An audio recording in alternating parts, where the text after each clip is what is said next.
Chapter 5. Expansion and Consolidation of British Power in India. The British Imperial History. The entire imperial history of Britain can be periodized into two phases: the First Empire, stretching across the Atlantic towards America and the West Indies, and the Second Empire, beginning around 1783, Peace of Paris, and swinging towards the East, Asia and Africa. The imperial history of Britain started with the conquest of Ireland in the 16th century. The English then sprang up as the New Romans, charged with civilizing so-called backward races throughout the world. For this, the post-Enlightenment intellectuals of Britain, in particular, and of Europe, in general, started certifying themselves as civilized vis-a-vis the Orient peoples and others. Owing to various spatial and situational forces, the nature of imperial ideology of Britain changed over time, but its fundamentals remained the same. Was the British conquest accidental or intentional? Historians have debated over the fundamental query, whether the British conquest of India was accidental or intentional. John Seeley leads the group which says that the British 81. Website right arrow. Views. Our acquisition of India was made blindly. Nothing great that has ever been done by Englishmen was done so unintentionally and so accidentally as the conquest of India. John Seeley. The deeper reasons of intention and motive for the company's acquisition of vast areas of territory are more obscure. For the expansion occurred in such different parts of India at different times. In each particular situation, the precise British interests at stake varied, and the perceived danger to them, as did the relative weight in decision-making of different British groups concerned in Indian affairs. Judith Brown. Conquest of India was made blindly, unintentionally and accidentally, and in a fit of absent-mindedness. This school of opinion argues that the British came to trade in India and had no desire to acquire territories or to squander their profits on war waged for territorial expansion. The English, it is argued, were unwillingly drawn into the political turmoil created by the Indians themselves, and were almost forced to acquire territories. The other group says that the British came to India with the clear intention of establishing a large and powerful empire, a plan which they completed by working on it bit by bit over the years. They dismiss as propaganda the claim of the peaceful intent and political neutrality of the English East India Company in its early days. Both the schools of opinion appear to be overstating their viewpoints. Initially, perhaps, the company officials started acquiring territory just to promote and protect their trade interests, especially when they saw how factionalized the political situation was. They came to realize how easily they could pit one local ruler against another and began to interfere in local politics and, in the process, acquired territories. But later on, the British politicians back in Britain and the administrators sent by them to India worked on a clear desire and plan to acquire territories and establish an empire. The enormous profits from the trade in the East, notably India, attracted the English traders, the company, as it did other Europeans. A desire for quick profits, personal ambitions of individuals, plain avarice and effects of political developments in Europe were some of the factors that made the British increase their political clout in India. At times, they waged wars to protect their commercial interests and, at others, they did so to protect their Indian allies from the attacks of potential rivals. B. L. Grover writes, Lord Wellesley resorted to aggressive application of the Subsidiary Alliance system to extend British dominion in India as a defensive countermeasure against the imperialistic designs of France and Russia. From 1798 to 1818, the British motives were consciously imperialistic. Lord Hastings further carried the policy of Wellesley and treated India as a conquered rather than an acquired country. Thereafter, the British seemed to work on a set design to conquer the whole of India, and even some neighboring states. When did the British period begin in India? In mid-18th century India, various historical forces were at work, consequent to which the country moved towards a new direction. Some historians regard the year 1740, when the Anglo-French struggle for supremacy in India began in the wake of the War of Austrian Succession in Europe, as the beginning of the British period. Some see the year 1757, when the British defeated the Nawab of Bengal at Plassey, as the designated date. Still others regard 1761, the year of the Third Battle of Panipat, when the Marathas were defeated by Ahmad Shah Abdali, as the beginning of this phase of Indian history. However, all such chronological landmarks are somewhat arbitrary because the political transformation which began around that time took about 80 years to complete. For instance, as we think of 1761, the British would certainly come to mind, because of their victory over the Nawab of Bengal at Plassey and over the French, but we would not entirely write off the Marathas and would probably also consider the prospects of Hyder Ali. In fact, it was a period of Indian history which it would probably be a mistake to interpret in terms of what we know in the present. Nonetheless, the circumstances under which the British succeeded are not clear, and the few bottlenecks which they faced were not of a serious nature. It is this paradox which makes the causes of British success in establishing an empire in India a matter of considerable interest. Causes of British success in India. The entire process of expansion and consolidation of the British power in India took almost a century. In these 100-odd years, the English used many diplomatic and military tactics, apart from other mechanisms, to finally emerge as the rulers of India. Both war and administrative policies were used by the English to impose their power over various kingdoms and finally to consolidate their own rule over the entire India. The British were not averse to using unscrupulous tactics to exploit a situation or a regional ruler to get their own way. The causational forces and factors for the success of the British are as follows. Superior arms, military and strategy. The firearms used by the English, which included muskets and cannons, were better than the Indian arms both in speed of firing and in range. On realizing this, many Indian rulers imported European arms and employed European officers to train their troops, but unfortunately the Indian military officers and the ranks could never match the English officers and English armies. In the absence of originality, the military officers and armies of Indian rulers became mere imitators. Better military discipline and regular salary. A regular system of payment of salaries and a strict regime of discipline were the means by which the English company ensured that the officers and the troops were loyal. On their part, most of the Indian rulers did not have enough money to pay salaries regularly. The Marathas at times diverted their military campaigns to collect revenue so as to pay their troops. Also, the Indian rulers were dependent on personal retinues or a rabble of mercenary elements who were not amenable to discipline and could turn rebellious or join the opponents when the going was not good. Civil discipline and fair selection system. The company officers and troops were given charge on the basis of their reliability and skill and not on hereditary or caste and clan ties. They themselves were subject to strict discipline and were aware of the objectives of their campaigns. In contrast, the Indian administrators and military officers were appointed on the basis of caste and personal relations, often disregarding merit and ability. As a result, their competence was doubtful and they often tended to be rebellious and disloyal in order to pursue their own interests. Brilliant leadership and support of second-line leaders. Clive, Warren Hastings, Elphinstone, Monroe, Marquis of Dalhousie, etc., displayed rare qualities of leadership. The English also had the advantage of a long list of secondary leaders like Sir Eyre Coote, Lord Lake and Arthur Wellesley who fought not for the leader but for the cause and the glory of their country. The Indian side too had brilliant leaders like Hyder Ali, Tipu Sultan, Chin Kulich Khan, Madhu Rao Sindhia, and Yashwant Rao Holkar, but they often lacked a team of second-line trained personnel. Moreover, the Indian leaders were as much fighting against one another as against the British. The spirit of fighting for a united cause was not their motivation. Thus they often supported the British against neighboring rulers. The consciousness of India was lacking. Strong financial backup. The income of the company was adequate enough to pay its shareholders handsome dividends as also to finance the English wars in India. Furthermore, England was earning fabulous profits from its trade with the rest of the world. This vast amount of resources in money, materials and men was available to the British in times of need, thanks to their superiority in sea power. Nationalist pride.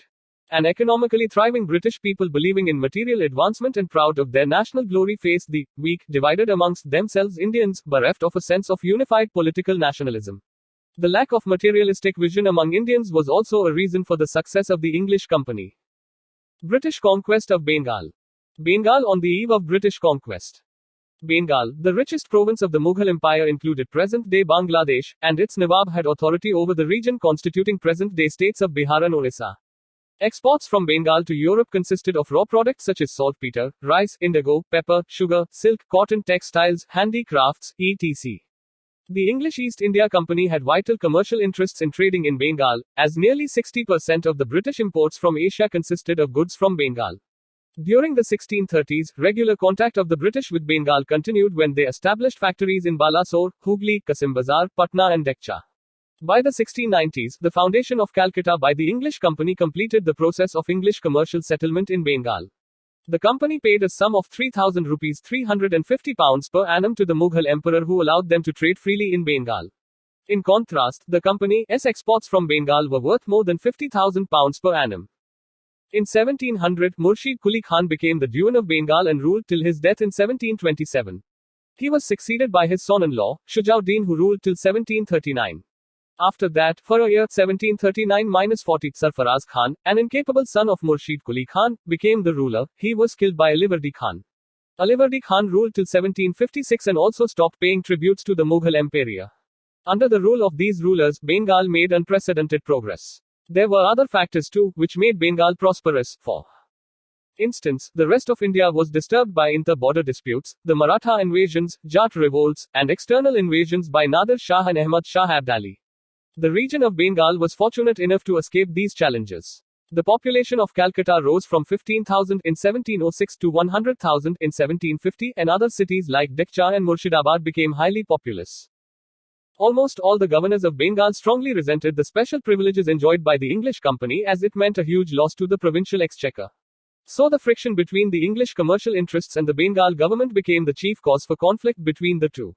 During a short period between 1757 and 1765, the power gradually got transferred from the Nawabs of Bengal to the British, with the latter defeating the former. Alivardi Khan and the English.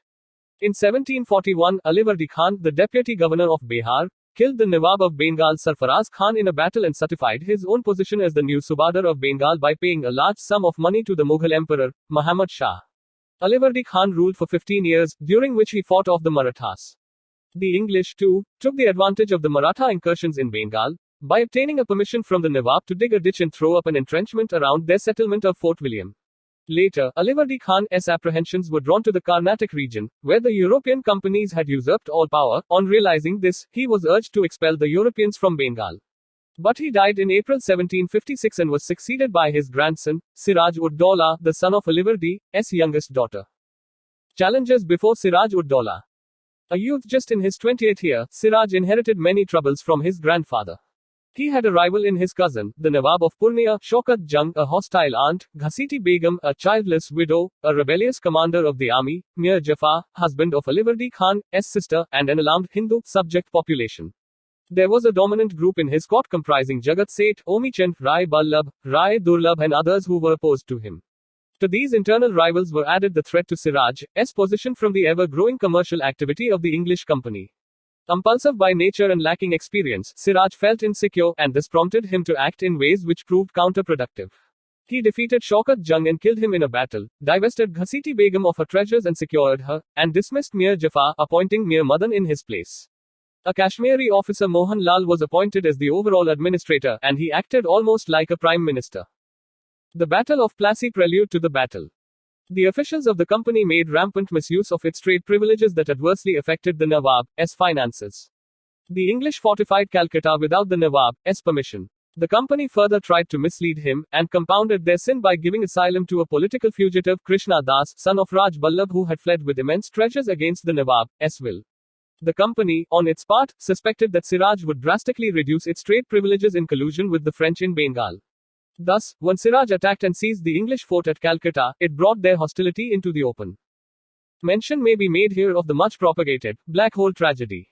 Siraj-ud-Daulah is believed to have imprisoned 146 English persons who were lodged in a very tiny room, due to which 123 of them died of suffocation. However, historians either do not believe this story, or say that the number of victims must have been much smaller. The battle.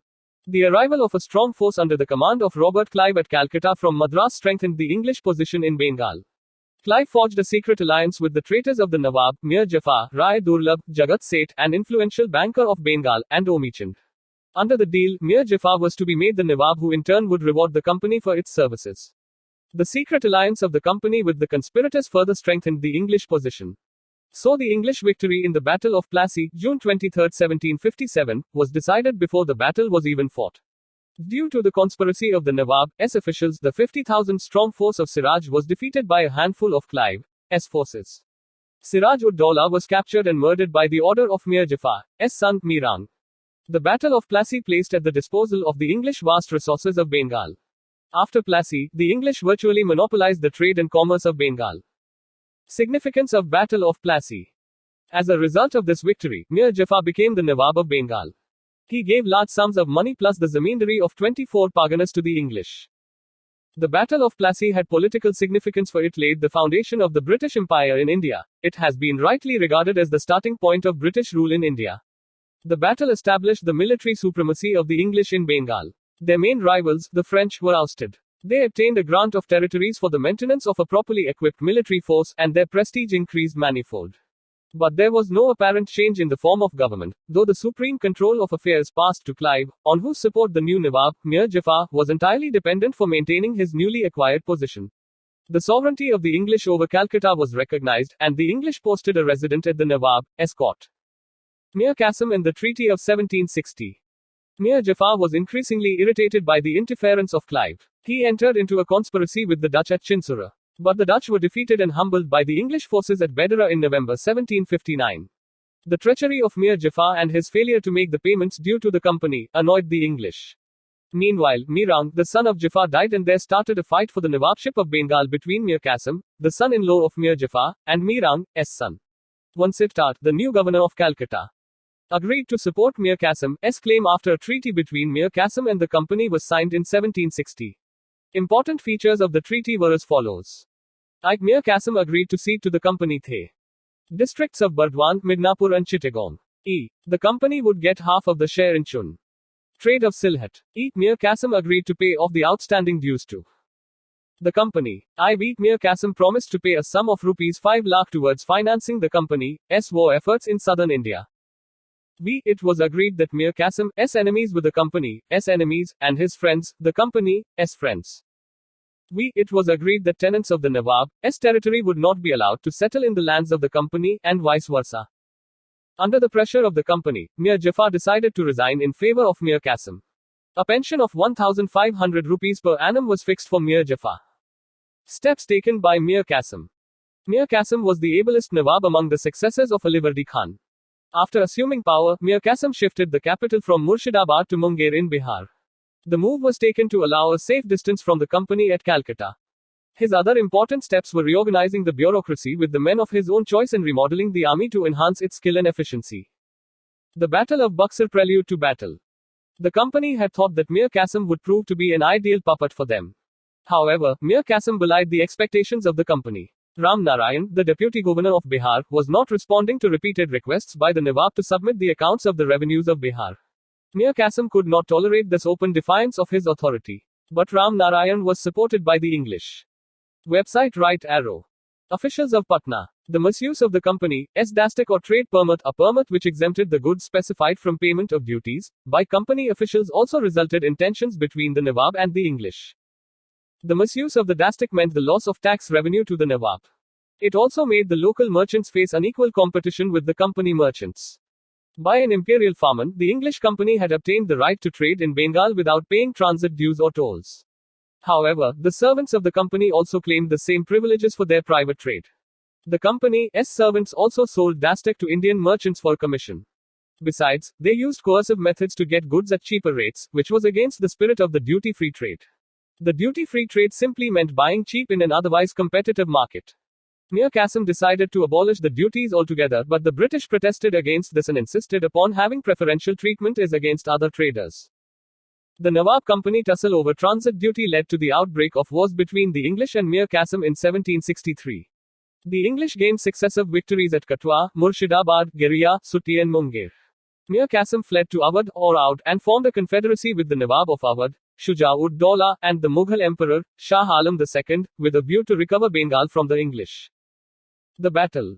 The combined armies of Mir Qasim, the Nawab of Awadh and Shah Alam II were defeated by the English forces under Major Hector Munro at Buxar on October 22, 1764 in a closely contested battle. The English campaign against Mir Qasim was short but decisive. The importance of this battle lay in the fact that not only the Nawab of Bengal but also the Mughal Emperor of India was defeated by the English. The victory made the English a great power in northern India and contenders for the supremacy over the whole country. After the battle, Mir Jafar, who was made Nawab in 1763 when relations between Mir Qasim and the company became strained, agreed to hand over the districts of Robert Clive. A survey of this period of British rule cannot be complete without a reference to Robert Clive, who joined the army after resigning from a clerk's post. He was instrumental in laying the foundations of British power in India. He was made the governor of Bengal twice from 1757 to 1760 and then from 1765 to 1767. He administered Bengal under the dual government system till his return to England, where he allegedly committed suicide in 1774. Midnapur, Burdwan and Chittagong to the English for the maintenance of their army. The English were also permitted duty-free trade in Bengal, except for a duty of 2% on salt. After the death of Mir Jafar, his minor son, Najim-ud-Dawla, was appointed Nawab, but the real power of administration lay in the hands of the Nayab Subadar, who could be appointed or dismissed by the English. The Treaty of Allahabad. Robert Clive concluded two important treaties at Allahabad in August 1765, one with the Nawab of Awadh and the other with the Mughal Emperor, Shah Alam II. Nawab Shuja-ud-Dawla agreed to surrender Allahabad and Kara to Emperor Shah Alam II, E. Pay 50 lakh rupees to the company as war indemnity.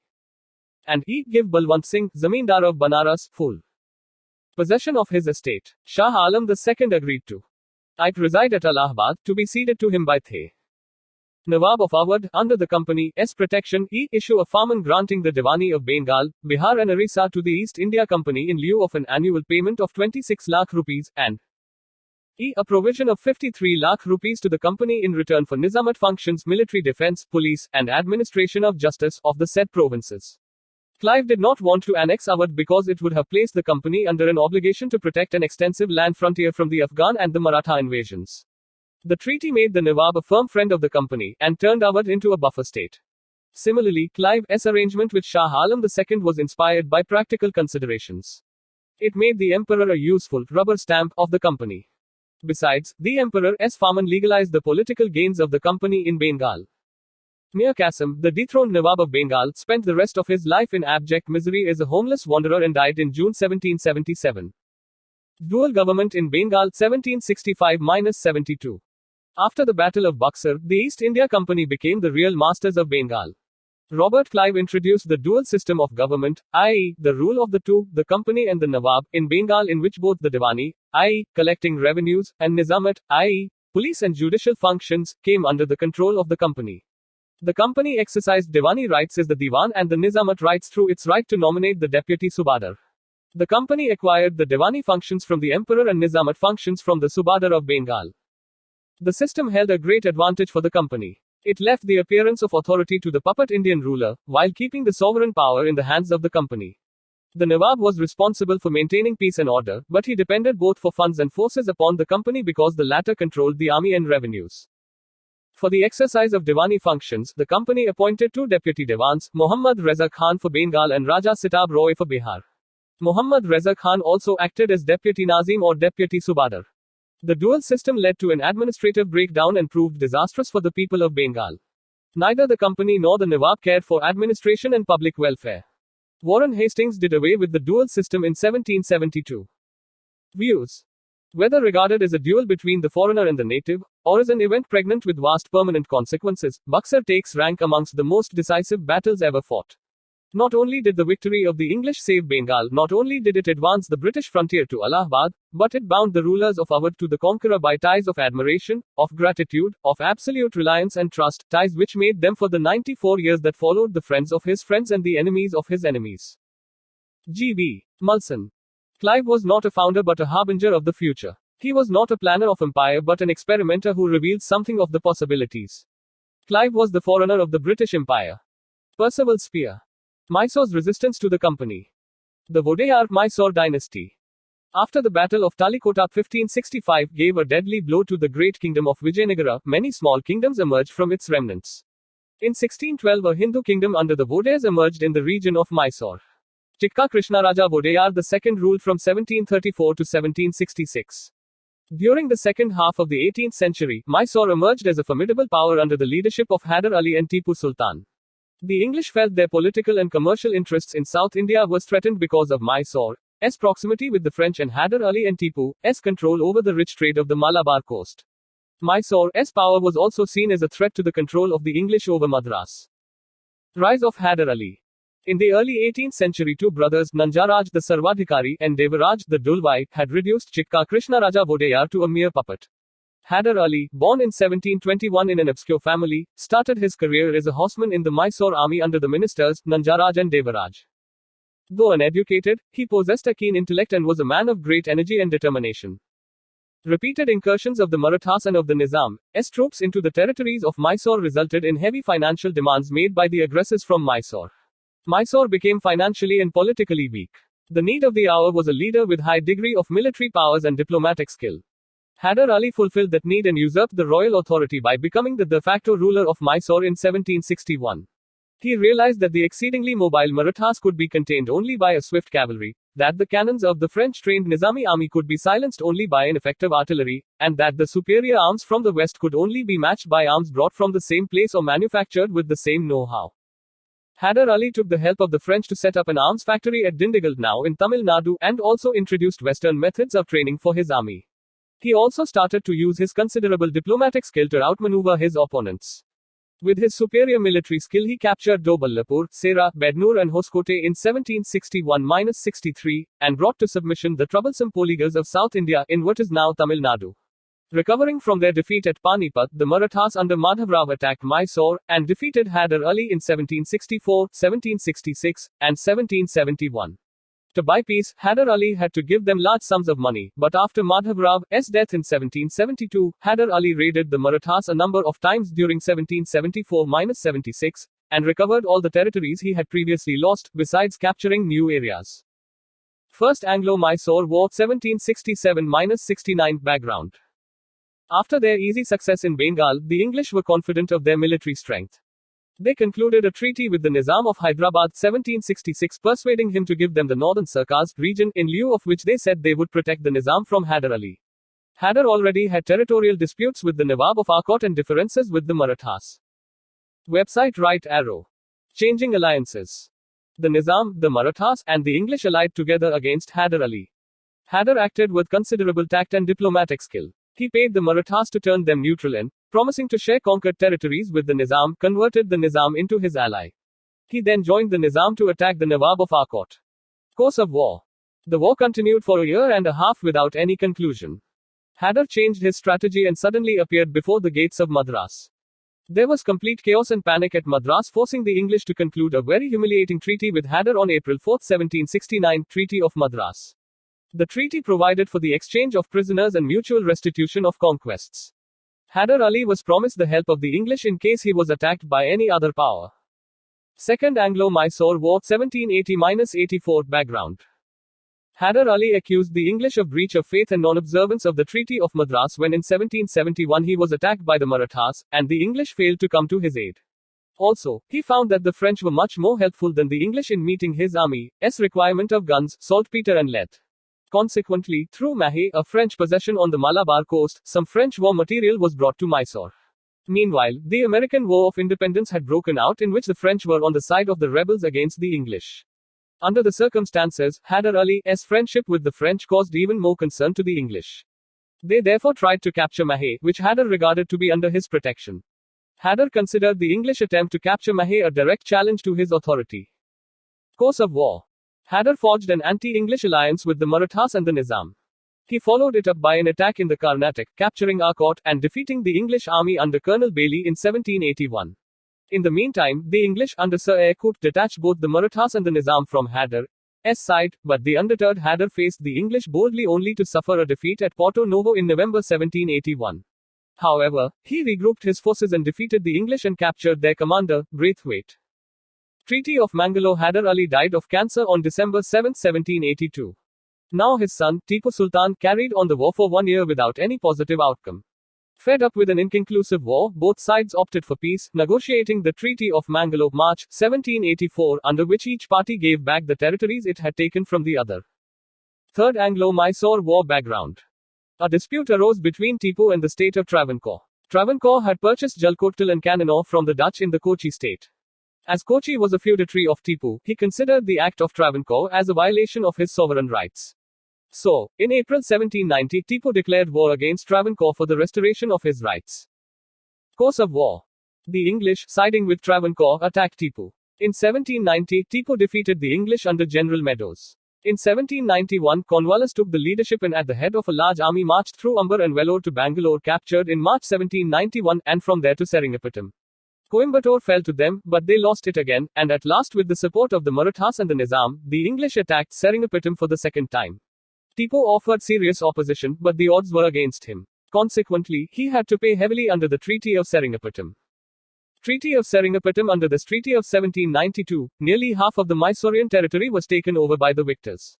Baramahal, Dindigul and Malabar went to the English, while the Marathas got the regions surrounding the Tungabhadra and its tributaries, and the Nizam acquired the areas from the Krishna to beyond the Pennar. Besides, a war damage of 3. View. We have crippled our enemy effectively without making our friends too formidable. Lord Cornwallis. Crore rupees was also taken from Tipu. Half of the war indemnity was to be paid immediately while the rest was to be given in installments, for which Tipu's 2 sons were taken as hostages by the English. Fourth Anglo-Mysore War background. The English as well as Tipu Sultan used the period 1792 to 1799 to recoup their losses. Tipu fulfilled all the terms of the Treaty of Serengapitum and got his sons released. In 1796, when the Hindu ruler of Vodayar dynasty died, Tipu refused to place Vodayar's minor son on the throne and declared himself Sultan. He also decided to avenge his humiliating defeat in the terms put by the Treaty of Serengapitum. In 1798, Lord Wellesley succeeded Sir John Shaw as the new Governor-General. An imperialist to the core, Wellesley was concerned about Tipu's growing friendship with the French and aimed at annihilating Tipu's independent existence or force him to submission through the system of Subsidiary Alliance. So the Charge-sheet against Tipu mentioned that he was plotting against the English with the Nizam and the Marathas and that he had sent emissaries to Arabia, Afghanistan, Kabul and Zaman Shah, as also to Isle of France, Mauritius, and Versailles, with treasonable intent. Tipu's explanation did not satisfy Wellesley. Course of war. The war began on April 17, 1799 and ended on May 4, 1799 with the fall of Serengapitum. Tipu was defeated first by English General Stuart and then by General Harris. Arthur Wellesley, the brother of Lord Wellesley, also participated in the war. The English were again helped by the Marathas and the Nizam. The Marathas had been promised half of the estimate of Tipu Sultan. Tipu Sultan was born in November 1750 to Hyder Ali and Fatima. A well-educated man, he could freely converse in Arabic, Persian, Kannada and Urdu. Tipu was a great warrior. He was known as the Tiger of Mysore, and gave maximum care to the raising and maintenance of an efficient military force. He organized his army on the European model with Persian words of command. Though he took the help of the French officers to train his soldiers, he never allowed them French to develop into a pressure group. Like his father, Tipu realized the importance of a naval force. In 1796, he set up a board of admiralty and planned for a fleet of 22 battleships and 20 large frigates. 3 dockyards were established at Mangalore, Wajidabad and Molidabad. However, his plans did not fructify. Tipu was a patron of science and technology. He is credited as the pioneer of rocket technology in India. He wrote a military manual explaining the operation of rockets. He was also a pioneer in introducing sericulture to the Mysore state.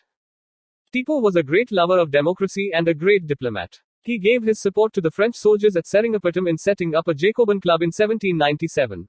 He ordered a salute of 2,300 cannons and 500 rockets to celebrate the occasion. Tipu himself became a member of the Jacobin club and allowed himself to be called Citizen Tipu. He planted the tree of liberty at Serengapitum. Some historians have depicted Tipu as a bigoted monarch. This was the main view of colonial historians. This estimation of the Sultan is not fully correct. It is true that he crushed the Hindu Cogs and Neers. But at the same time he also punished the Muslim Moplas when they defied his authority. Though he is reported to have demolished temples in Kerala when he conquered places there, Tipu is also known to have protected Hindu temples within his own kingdom. He sanctioned funds for the repair of the Sringeri temple and installation of the idol of goddess Sharada. The idol had been damaged during a Maratha raid in 1791. It is necessary not to judge characters of the past with modern yardsticks of secularism and democracy. Tipu despised the use of palanquins and described them as fit only for use of women and the disabled. He is also credited with beginning capitalist development at a time when feudalism was prevalent. Tipu was a man representing multiple traditions. Territory of Tipu and the Nizam had already signed the Subsidiary Alliance. Tipu laid down his life fighting bravely, his family members were interned at Vellore, and his treasures were confiscated by the English. The English chose a boy from the earlier Hindu royal family of Mysore as the Maharaja and also imposed on him the Subsidiary Alliance system. Mysore after Tipu. Filled Circle Wellesley offered Sunda and Harponali districts of Mysore kingdom to the Marathas, which the latter refused. Filled Circle the Nizam was given the districts of Guti and Garamkonda. Filled Circle the English took possession of Kanara, Winad, Coimbatore, Dwarapuram and Serengapitum. Filled Circle the new state of Mysore was handed over to the old Hindu dynasty Vodayars under a minor ruler Krishna Raja III, who accepted the Subsidiary Alliance. Filled Circle in 1831 William Bentinck took control of Mysore on grounds of misgovernance. Filled Circle in 1881 Lord Ripon restored the kingdom to its ruler. Views. Tipu has been regarded by some writers as the first Indian nationalist and a martyr for India's freedom. But this is a wrong view arrived at by projecting the present into the past. In the age in which Tipu lived and ruled, there was no sense of nationalism or an awareness among Indians that they were a subject people. It will, therefore, be too much to say that Tipu waged war against the English for the sake of India's freedom. Actually, he fought in order to preserve his own power and independence. Mohibul Hassan, History of Tipu Sultan. When a person traveling through a strange country finds it well cultivated, populous with industrious inhabitants, cities newly founded, commerce extending, towns increasing and everything flourishing so as to indicate happiness, he will naturally conclude it to be under a form of government congenial to the minds of the people. This is a picture of Tipu's country. Lieutenant Moore. Anglo-Maratha struggle for supremacy. Rise of the Marathas. As the Mughal Empire declined, one of the staunchest and hardiest of the empire's adversaries, the Marathas, got a chance to rise in power.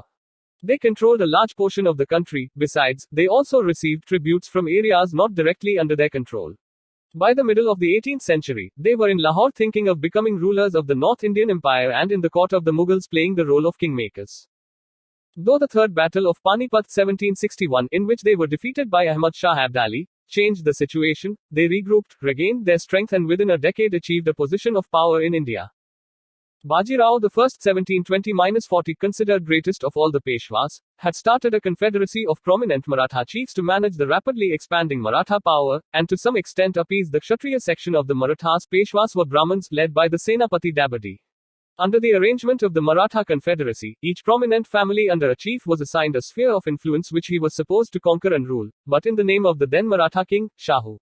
The Maratha families which emerged prominent were I the Gaikwad of Baroda, I the Bhonsle of Nagpur, I the Holkars of Indore, I the Sindhias of Gwalior, and V the Peshwa of Pune. The Confederacy, under Bajirao I to Madhavrao I worked cordially, but the Third Battle of Panipat 1761 changed everything. The defeat at Panipat and later the death of the young Peshwa, Madhavrao I, in 1772, weakened the control of the Peshwas over the Confederacy. Though the chiefs of the Confederacy united on occasion, as against the British 1775-82, more often they quarrelled among themselves. Entry of the English into Maratha politics. The years between the last quarter of the 18th century and the first quarter of the 19th century witnessed the Marathas and the English clashing thrice for political supremacy, with the English emerging victorious in the end. The cause of these conflicts was the inordinate ambition of the English, and the divided house of the Marathas that encouraged the English to hope for success in their venture. The English in Bombay wanted to establish a government on the lines of the arrangement made by Clive in Bengal, Bihar and Orissa. So it was a longed-for opportunity for the English when dissensions over succession divided the Marathas. First Anglo-Maratha War 1775-82 background. After the death of Madhavrao in 1772, his brother Narayan Rao succeeded him as the fifth Peshwa. However, Narayan Rao's uncle, Raghunath Rao, had his nephew assassinated and named himself as the next Peshwa, although he was not a legal heir. Narayan Rao's widow, Gangabai, gave birth to a son after her husband's death. The newborn infant was named Savai, 1¼ Madhavrao, and he was legally the next Peshwa. 12 Maratha chiefs, Barabhai, led by Nana Fadnavis, made an effort to name the infant as the new Peshwa and rule for him as regents. Treaties of Surat and Purandhar. Raghunath Rao, unwilling to give up his position in power, sought help from the English at Bombay and signed the Treaty of Surat in 1775. Under the treaty, Raghunath Rao ceded the territories of Sulset and Bassein to the English along with a portion of the revenues from Surat and Bharuch districts. In return, the English were to provide Raghunath Rao with 2,500 soldiers. The British Calcutta Council, on the other side of India, condemned the Treaty of Surat 1775, and sent Colonel Upton to Pune to annul it and make a new treaty, Treaty of Purandhar, 1776, with the Regency renouncing Raghunath and promising him a pension. The Bombay government rejected this and gave refuge to Raghunath. In 1777, Nana Fadnavis violated his treaty with the Calcutta Council by granting the French a port on the west coast. The English retaliated by sending a force towards Pune. Course of war. The English and the Maratha armies met on the outskirts of Pune. Though the Maratha army had a larger number of soldiers than the English, the latter had highly superior ammunition and cannons. However, the Maratha army was commanded by a brilliant general named Mahadji Sindhia, also known as Mahadji Shinde. Mahadji lured the English army into the Ghats, mountain passes, near Talegaon and trapped the English from all sides and attacked the English supply base at Khopali. The Marathas also utilized a scorched earth policy, burning farmland and poisoning wells. As the English began to withdraw to Talegaon, the Marathas attacked, forcing them to retreat to the village of Vadgaon. Here, the English army was surrounded on all sides by the Marathas and cut off from food and water supplies. The English surrendered by mid-January 1779 and signed the Treaty of Vadgaon that forced the Bombay government to relinquish all territories acquired by the English since 1775. Treaty of Salbite 1782, end of the first phase of The struggle. Warren Hastings, the Governor-General in Bengal, rejected the Treaty of Vadgaon and sent a large force of soldiers under Colonel Godard, who captured Ahmedabad in February 1779, and Bassein in December 1780. Another Bengal detachment led by Captain Popham captured Gwalior in August 1780. In February 1781, the English, under General Kamak, finally defeated Sindhia at Sipri. Scindia proposed a new treaty between the Peshwa and the English, and the Treaty of Salbai was signed in May 1782. It was ratified by Hastings in June 1782 and by Fadnavis in February 1783. The treaty guaranteed peace between the two sides for 20 years. The main provisions of the Treaty of Salbai were: Sulset should continue in the possession of the English. The whole of the territory conquered since the Treaty of Purandhar 1776, including Basing, should be restored to the Marathas. In Gujarat, Fateh Singh Gaikwad should remain in possession of the territory which he had before the war and should serve the Peshwa as before. The English should not offer any further support to Raghunath Rao and the Peshwa should grant him a maintenance allowance. Hyder Ali should return all the territory taken from the English and the Nawab of Arcot. The English should enjoy the privileges at trade as before. The Peshwa should not support any other European nation. The Peshwa and the English should undertake that their several allies should remain at peace with one another. Mahaji Scindia should be the mutual guarantor for the proper observance of the terms of the treaty.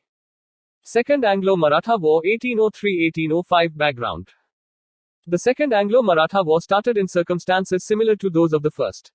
After Peshwa Madhavrao Narayan committed suicide in 1795, Bajirao II, the worthless son of Raghunath Rao, became the Peshwa.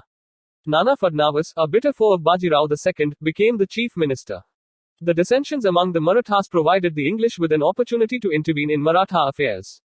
The death of Nana Fadnavis in 1800 gave the British an added advantage. Course of war. On April 1, 1801, the Peshwa brutally murdered the brother of Jaswantrao, also called Yashwantrao by some historians, Holkar, Vithuji. A furious Jaswant arrayed his forces against the combined armies of Scindia and Bajirao II. The turmoil continued and on October 25, 1802, Jaswant defeated the armies of the Peshwa and Scindia decisively at Hadapsar near Pune and placed Vinayak Rao, son of Amritsar, on the Peshwa's seat. A terrified Bajirao II fled to Basing where, on December 31, 1802, he signed a treaty with the English.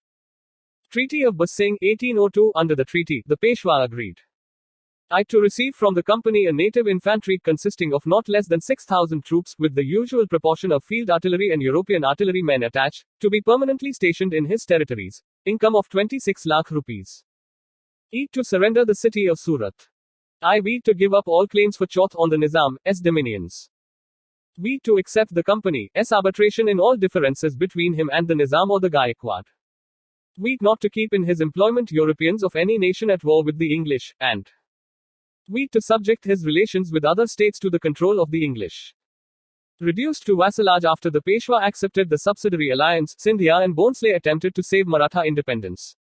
But the well-prepared and organized army of the English under Arthur Wellesley defeated the combined armies of Scindia and Bhonsle and forced them to conclude separate subsidiary treaties with the English. In 1804, Jaswantrao Holkar made an attempt to form a coalition of Indian rulers to fight against the English. But his attempt proved unsuccessful. The Marathas were defeated, reduced to British vassalage and isolated from one another. Defeat of Bhonsle, December 17, 1803, Treaty of Devgaon, defeat of Scindia, December 30, 1803, Treaty of Surajyanjangao, and defeat of Holkar, 1806, Treaty of Rajpurghat. Significance of the Treaty of Basing. Admittedly, the treaty was signed by a Peshwa who lacked political authority, but the gains made by the English were immense. The provision of keeping English troops permanently in Maratha territory was of great strategical benefit. The company already had troops in Mysore, Hyderabad and Lucknow. The addition of Pune on the list meant that the company's troops were now more evenly spread and could be rushed to any place without much delay in times of need.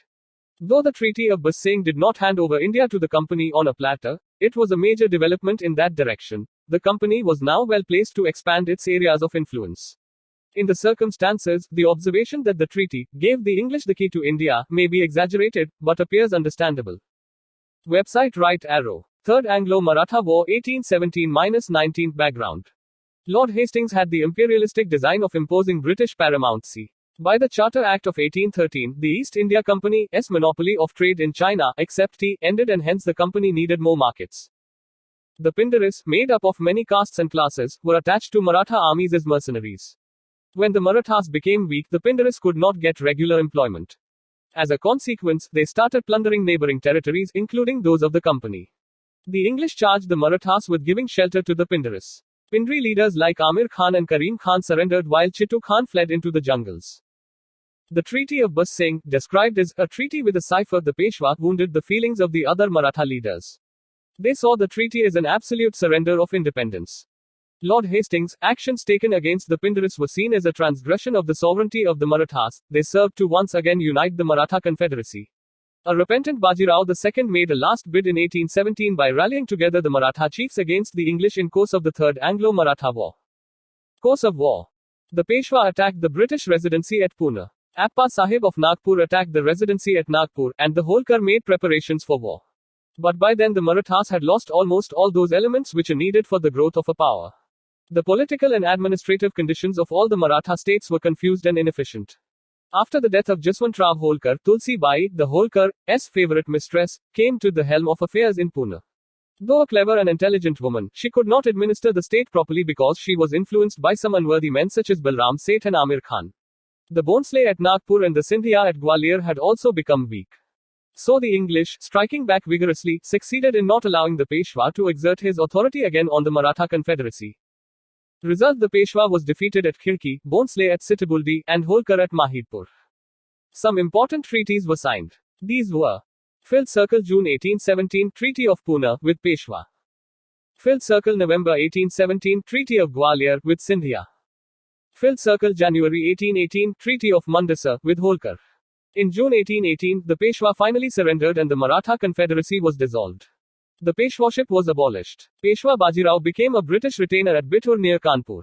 Pratap Singh, a lineal descendant of Shivaji, was made ruler of a small principality, Satara, formed out of the Peshwa's dominions. Why the Marathas lost? There were several reasons for the Marathas' defeat by the English. The main reasons were as follows. Inept leadership. The Maratha state was despotic in character. The personality and character of the head of the state had a great bearing on the affairs of the state. But, unfortunately, the later Maratha leaders Bajirao II, Daulatrao Sindhia, and Jaswantrao Holkar were worthless and selfish leaders. They were no match for the English officials such as Elphinstone, John Malcolm, and Arthur Wellesley, who later led the English to conquer Napoleon. Defective nature of Maratha state. The cohesion of the people of the Maratha state was not organic but artificial and accidental, and hence precarious. There was no effort, right from the days of Shivaji, for a well thought out organized communal improvement, spread of education, or unification of the people. The rise of the Maratha state was based on the religio-national movement. This defect of the Maratha state became glaring when they had to contend with a European power organized on the best pattern of the West. Loose political setup. The Maratha Empire was a loose confederation under the leadership of the Chhatrapati and later the Peshwa. Powerful chiefs such as the Gayekwar, the Holkar, the Sindhia, and the Bhonsle carved out semi-independent kingdoms for themselves and paid lip service to the authority of the Peshwa. Further, there existed a reconcilable hostility between different units of the Confederacy. The Maratha chief often took sides with one or the other. The lack of a cooperative spirit among the Maratha chiefs proved detrimental to the Maratha state.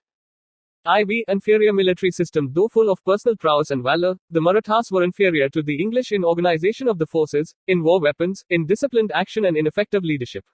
The centrifugal tendencies of divided command accounted for much of the Maratha failures.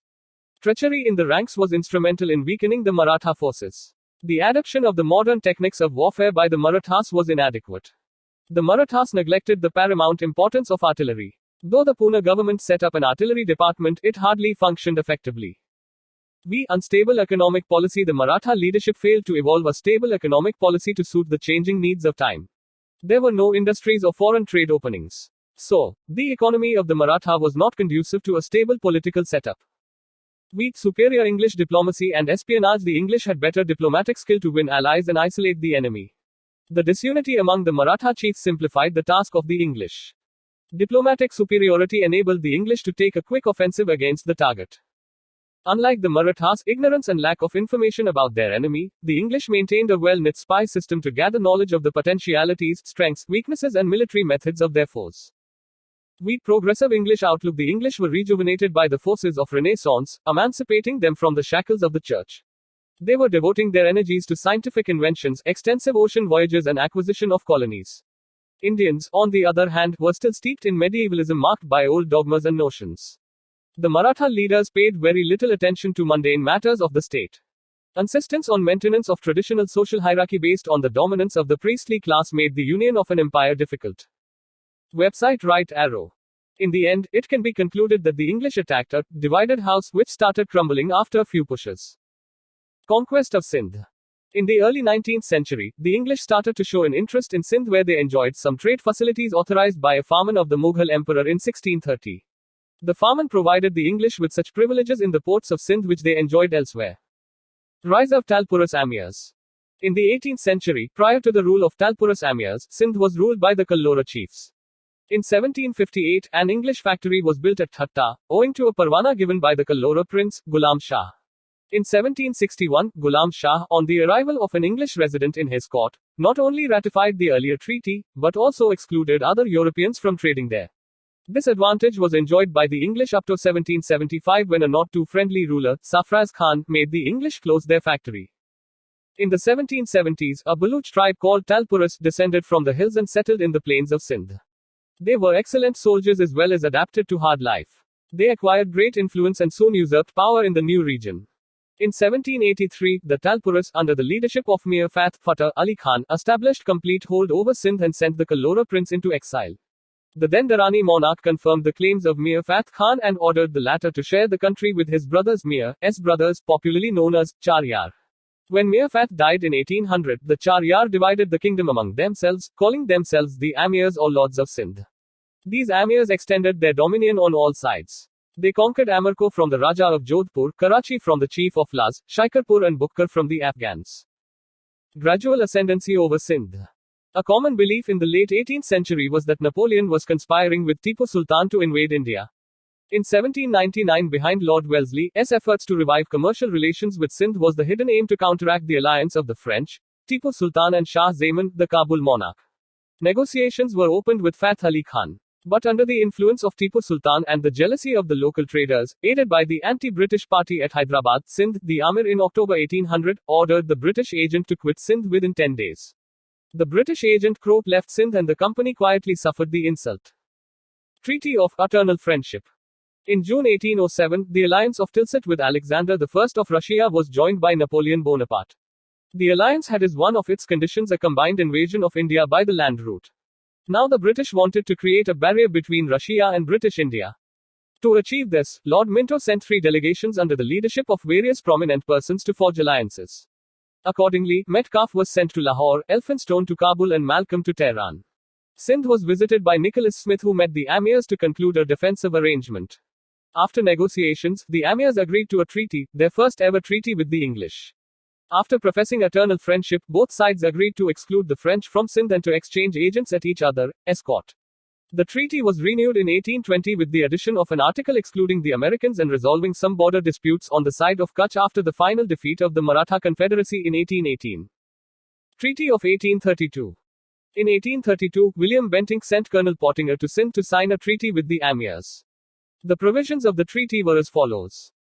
Free passage through Sindh would be allowed to the English traders and travelers and the use of Indus for trading purposes. However, no warships would ply, nor any materials for war would be carried.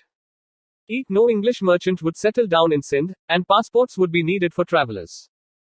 Tariff rates could be altered by the Amirs if found high and no military dues or tolls would be demanded. The Amirs would work with the Raja of Jodhpur to put down the robbers of Kutch.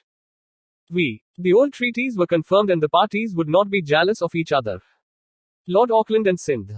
Lord Auckland, who became the Governor-General in 1836, looked at Sindh from the perspective of saving India from a possible Russian invasion and wished to obtain a counteracting influence over the Afghans.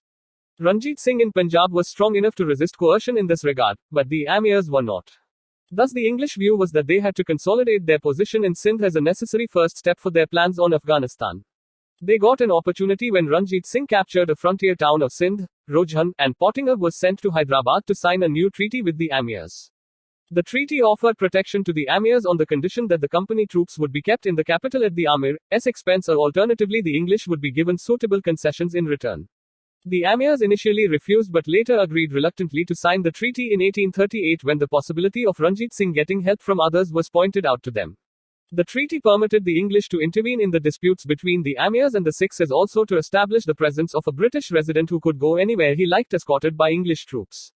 Thus Sindh was turned into a British protectorate in 1838. Tripartite Treaty of 1838 to address the Afghan problem as the British imagined it, the company resorted to further duplicity. Firstly, they persuaded Ranjit Singh to sign a tripartite treaty in June 1838 agreeing to British mediation in his disputes with the Amirs, and then made View.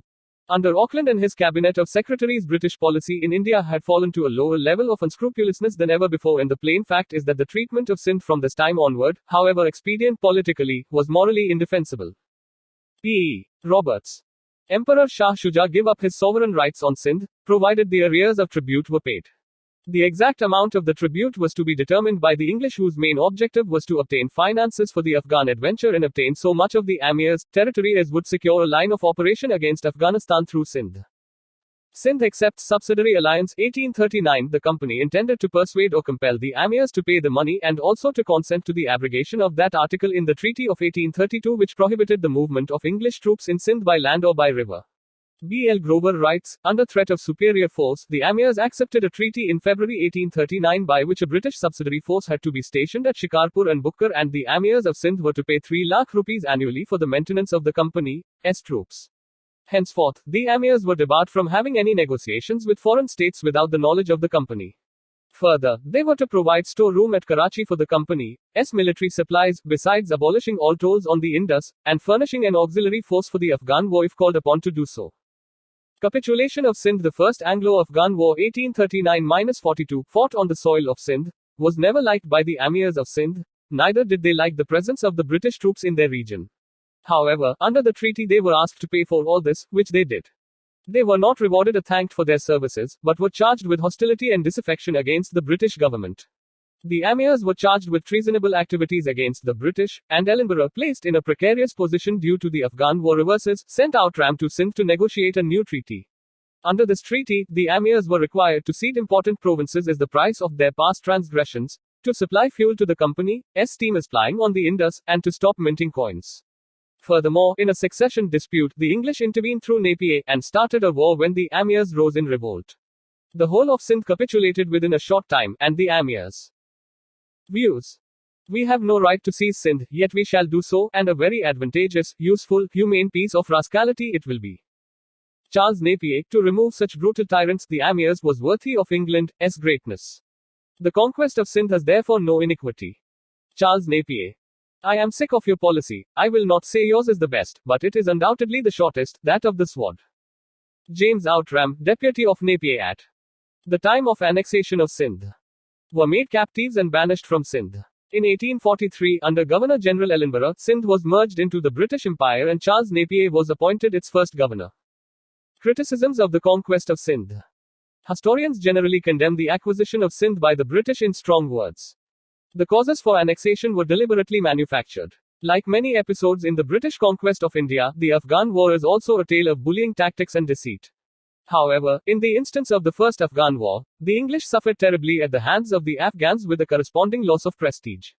To compensate for this, they annexed Sindh, which prompted Elphinstone to comment, coming from Afghanistan it put one in mind of a bully who has been knocked in the street and went home to beat his wife in revenge. Conquest of Punjab. Consolidation of Punjab under the Sikhs. After the murder of the last Sikh Guru, Guru Gobind Singh, a section of Sikhs under the leadership of Banda Bahadur revolted against the Mughals during the rule of Bahadur Shah. In 1715, Banda Bahadur was defeated by Farrukhsiyar and put to death in 1716.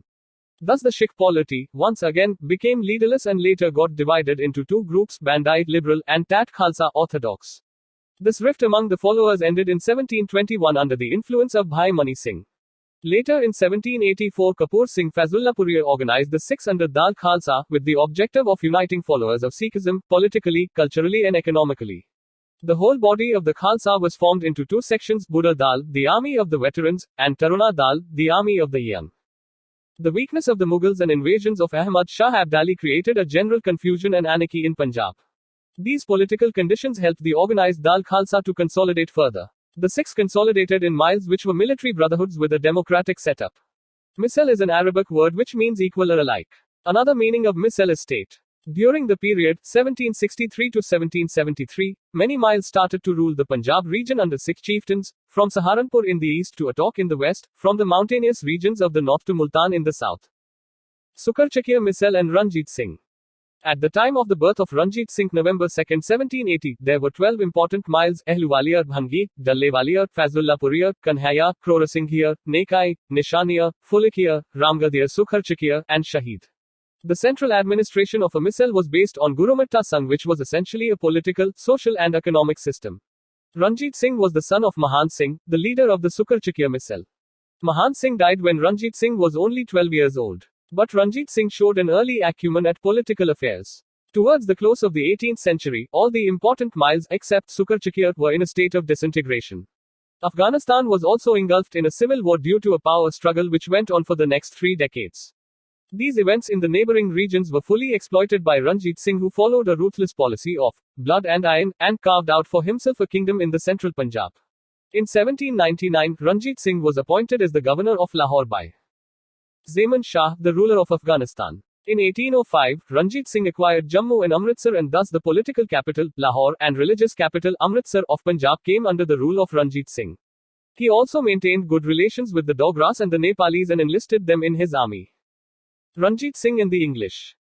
The prospects of a joint Franco-Russian invasion of India through the land route had alarmed the English. In 1807, Lord Minto sent Charles Metcalfe to Lahore. Ranjit Singh offered to accept Metcalfe's proposal of an offensive and defensive alliance on the condition that the English would remain neutral in case of a Sikh-Afghan war and would consider Ranjit Singh the sovereign of the entire Punjab, including the Malwa CIS Sutlej territories. However, the negotiations failed. In the changed political scenario in which the Napoleonic danger receded and the English became more assertive, Ranjit Singh agreed to sign the Treaty of Amritsar April 25, 1809, with the company. Treaty of Amritsar. The Treaty of Amritsar was significant for its immediate as well as potential effects. It checked one of the most cherished ambitions of Ranjit Singh to extend his rule over the entire Sikh nation by accepting the river Sutlej as the boundary line for his dominions and the company's. Now he directed his energies towards the west and captured Multan 1818, Kashmir 1819, and Peshawar 1834. In June 1838, Ranjit Singh was compelled by political compulsions to sign the tripartite treaty with the English. However, he refused to give passage to the British army through his territories to attack Dost Muhammad, the Afghan Amir. The relations of Raja Ranjit Singh with the company, from 1809 to 1839, clearly indicate the former's weak position. Although he was conscious of his weak position, he took no step to organize a coalition of other Indian princes or maintain a balance of power. Ranjit Singh died in June 1839, and with his death the process of the decline of his empire began. Punjab after Ranjit Singh, beginning of court factions. Ranjit Singh's only legitimate son and successor, Kharak Singh, was not efficient, and during the brief period of his reign, court factions became active. Kharak Singh's sudden death in 1839 and the accidental death of his son, Prince Nav Nihal Singh, when he was returning from his father's funeral, led to an anarchic situation in Punjab. Plans and counter-plans of various groups to capture the throne of Lahore provided an opportunity for decisive action by the English. The army, the pillar of the Sikh state, was far less strong than it appeared to be. Ranjit Singh's able generals Mokam Chand, Dewan Chand, Hari Singh Nalwa, and Ram Dayal were already dead. Already discontent was growing among the troops as a result of irregularity of payment. The appointment of unworthy officers led to indiscipline. The Lahore government, continuing the policy of friendship with the English company, permitted the British troops to pass through its territory, once when they were fleeing from Afghanistan, and again when they were marching back to Afghanistan to avenge their defeat. These marches resulted in commotion and economic dislocation in Punjab. Rani Jindal and Dalip Singh. After the death of Nav Nihal Singh, Sher Singh, another son of Ranjit Singh, succeeded, but he was murdered in late 1843. Soon afterwards, Dalip Singh, a minor son of Ranjit Singh, was proclaimed the Maharaja with Rani Jandan as regent and Hira Singh Dogra as Wazir. Hira Singh himself fell a victim to a court intrigue and was murdered in 1844. The new Wazir, Jawahar Singh, the brother of Rani Jandan, soon incurred the displeasure of the army and was deposed and put to death in 1845. Lal Singh, a lover of Rani Jandan, won over the army to his side and became the Wazir in the same year, and Teja Singh was appointed as the commander of the forces. First Anglo-Sikh War 1845-46 causes. The outbreak of the first of the Anglo-Sikh Wars has been attributed to the action of the Sikh army crossing the river Sutlej on December 11, 1845. This was seen as an aggressive maneuver that provided the English with the justification to declare war. The causes were, however, much more complex and may be listed as follows. The anarchy in the Lahore kingdom following the death of Maharaja Ranjit Singh, resulting in a power struggle for domination between the court at Lahore and the ever-powerful and increasingly local army. Suspicions amongst the Sikh army arising from English military campaigns to achieve the annexation of Gwalior and Sindh in 1841 and the campaign in Afghanistan in 1842, and the increase in the number of English troops being stationed near the border with the Lahore kingdom. Course of war. The war began in December 1845 with 20,000 to 30,000 troops in the British side, while the Sikhs had about 50,000 men under the overall command of Lal Singh. But the treachery of Lal Singh and Teja Singh caused 5 successive defeats to the Sikhs at Murki, December 18, 1845, Ferozeshah, December 21 to 22, 1845, Buddelwal, Aliwal, January 28, 1846, and at Sobraw, February 10, 1846. Lahore fell to the British forces on February 20, 1846 without a fight. Treaty of Lahore, March 8, 1846. The end of the First Anglo-Sikh War forced the Sikhs to sign a humiliating treaty on March 8, 1846. The main features of the Treaty of Lahore were as follows. Filled Circle war indemnity of more than 1 crore of rupees was to be given to the English. Filled Circle, the Jalandhar Doab between the Bees and the Satluj, was annexed to the company's dominions. Filled Circle, a British resident, was to be established at Lahore under Henry Lawrence. Filled Circle, the strength of the Sikh army was reduced. Filled Circle, Dalip Singh was recognized as the ruler under Rani Jandan as regent and Lal Singh as wazir. Filled Circle, since the Sikhs were not able to pay the entire war indemnity, Kashmir including Jammu was sold to Gulab Singh and he was required to pay rupees 75 lakh to the company as the price. The transfer of Kashmir to Gulab Singh was formalized by a separate treaty on March 16, 1846. Treaty of Bhairowal. The Sikhs were not satisfied with the Treaty of Lahore over the issue of Kashmir, so they rebelled. In December 1846, the Treaty of Bhairowal was signed. According to the provisions of this treaty, Rani Jandan was removed as regent and a council of regency for Punjab was set up. The council consisted of 8 Sikh Sardars presided over by the English resident, Henry Lawrence. Second Anglo-Sikh War, 1848-49 causes. The defeat in the First Anglo-Sikh War and the provisions of the treaties of Lahore and Bhairowal were highly humiliating for the Sikhs. Unhuman treatment meted out to Rani Jandan, who was sent to Banaras as a pensioner, added to the resentment of the Sikhs. Mulraj, the governor of Multan, was replaced by a new Sikh governor over the issue of increase in annual revenue. Mulraj revolted and murdered 2 English officers accompanying the new governor. Sher Singh was sent to suppress the revolt, but he himself joined Mulraj, leading to a mass uprising in Multan. This could be considered as the immediate cause of the war. The then Governor General of India, Lord Dalhousie, a hardcore expansionist, got the pretext to annex Punjab completely. Course of war. Lord Dalhousie himself proceeded to Punjab. 3 important battles were fought before the final annexation of Punjab. These 3 battles were: Eid Battle of Ramnagar, led by Sir Hugh Gough, the commander-in-chief of the company. Eid Battle of Chilhanwala, January 1849. Eid Battle of Gujarat, February 21, 1849. The Sikh army surrendered at Rawalpindi, and their Afghan allies were chased out of India. Gujarat is a small town on the banks of River Jhelum. Result at the end of the war came. Filled Circle surrender of the Sikh army and Sher Singh in 1849. Filled Circle annexation of Punjab, and for his services the Earl of Dalhousie was given the thanks of the British Parliament and a promotion in the peerage, as Marquess. Filled Circle setting up of a 3-member board to govern Punjab, comprising of the Lawrence brothers, Henry and John, and Charles Mansell. In 1853 the board was nullified and Punjab was placed under a chief commissioner. John Lawrence became the first chief commissioner. Significance of the Anglo-Sikh Wars. The Anglo-Sikh Wars gave the 2 sides a mutual respect for each other, as fighting prowess. The Sikhs were to fight loyally on the British side in the revolt of 1857 and in many other campaigns and wars up till the Indian independence in 1947. Extension of British paramountcy through administrative policy. The process of imperial expansion and consolidation of British paramountcy was carried on by the company during the 1757-1857 period through a twofold method. A. Policy of annexation by conquest or war. And B. Policy of annexation by diplomacy and administrative mechanisms. We have already discussed how the company defeated and subjugated, one by one, the major Indian powers like Bengal, Mysore, the Marathas and the Sikhs, mainly by waging wars against them and through considerable deceit. But in the case of many other powers, the British applied diplomatic and administrative policies. In this context, we may cite examples of Warren Hastings' ring-fence policy, Wellesley's system of subsidiary alliance, and Dalhousie's doctrine of lapse, to see how the British dominion expanded in India. The policy of ring-fence. Warren Hastings took charge as the Governor-General at a critical period of British rule when the British were to. Website right arrow. Encounter the powerful combination of the Marathas, Mysore and Hyderabad. He followed a policy of ring-fence which aimed at creating buffer zones to defend the company's frontiers. Broadly speaking, it was the policy of defense of their neighbors' frontiers for safeguarding their own territories. This policy of Warren Hastings was reflected in his war against the Marathas and Mysore. The chief danger to the company's territories was from the Afghan invaders and the Marathas. To safeguard against these dangers, the company undertook to organize the defense of the frontiers of Awadh on the condition that the Nawab would defray the expenses of the defending army. The defense of Awadh constituted the defense of Bengal during that time. Thus the states brought under the ring-fence system were assured of military assistance against external aggression, but at their own expense. In other words, these allies were required to maintain subsidiary forces which were to be organized, equipped and commanded by the officers of the company who, in turn, were to be paid by the rulers of these states. Wellesley's policy of subsidiary alliance was, in fact, an extension of the ring-fence system which sought to reduce the Indian states into a position of dependence on the British government. Subsidiary alliance. The subsidiary alliance system was used by Lord Wellesley, who was Governor-General from 1798-1805, to build an empire in India. Under the system, the allying Indian state's ruler was compelled to accept the permanent stationing of a British force within his territory and to pay a subsidy for its maintenance.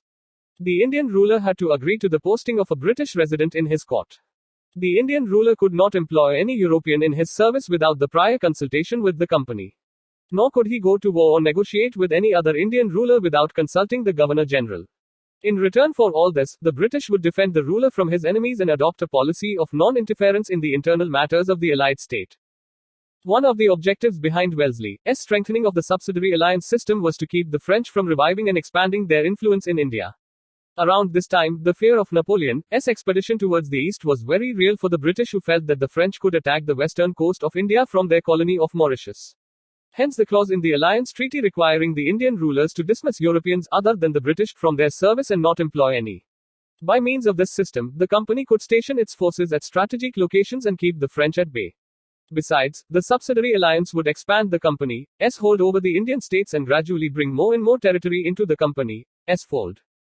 The Indian rulers lost their independence by buying security. They were not free of interference from the British resident. They lost much of their revenue paying for the British troops. Also, the alliance made the Indian rulers weak and irresponsible, the subjects were exploited, and it was practically impossible to depose the oppressive rulers as they were protected by the British. Evolution and perfection. It was probably Dipoli who first gave on hire, so to say, European troops to Indian rulers to fight their wars. Since then, almost all the governor-generals from Clive onwards applied the system to various Indian states and brought it to near perfection. The first Indian state to fall into this protection trap, which anticipated the subsidiary alliance system, was Awadh, which in 1765 signed a treaty under which the company pledged to defend the frontiers of Awadh on the condition of the Nawab defraying the expenses of such defense. It was in 1787 that the company first insisted that the subsidiary state should not have foreign relations. This was included in the treaty with the Nawab of Carnatic, which Cornwallis signed in February 1787.